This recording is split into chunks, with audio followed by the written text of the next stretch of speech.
Today it's a bit of a sound check, very much in conjunction with the last drive time video. In fact, right away let me know in the comments if you recall hearing a distinct buzzing noise in that video. Besides my voice.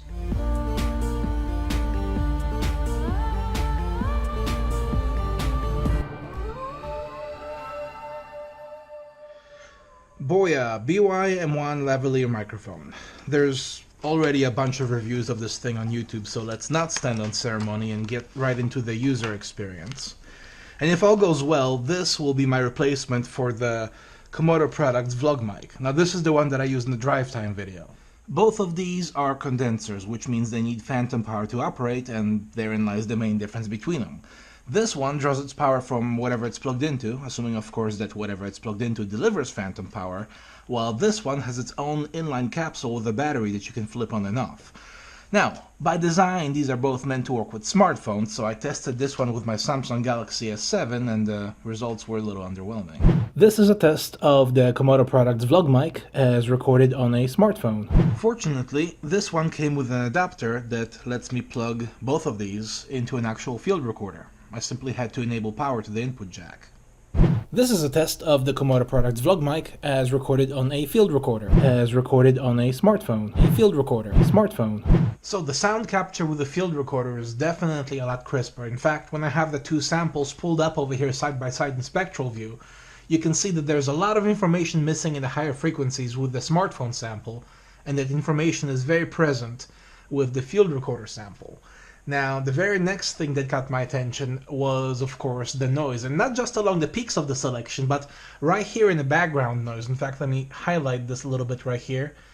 Normalize it to 100% so you can actually hear it. And away we go. Yeah.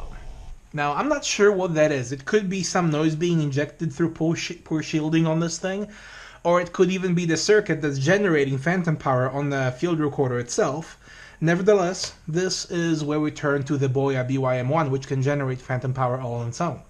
This is a test of the Boya BY-M1 microphone as captured on the smartphone. This is a test of the Boya BY-M1 microphone as captured on a field recorder using onboard phantom power.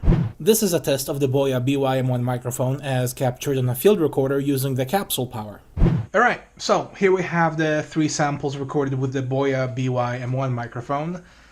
This is the smartphone and these two are the field recorder. This one's using onboard power and this one's using the little inline capsule.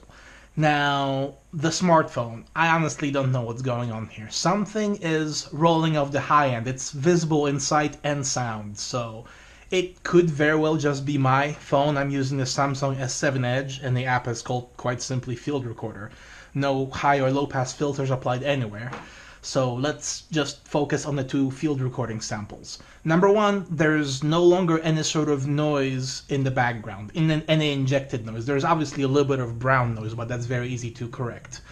Other than that, the two samples are very similar. I will say after listening to it several times, the dynamic range on the sample with the capsule is slightly better. So I guess the bottom line is, number one, don't use a smartphone if you have a field recorder handy. And number two, if your microphone allows several different ways to connect it, do try them all because there could be further benefits. At any rate, that's it.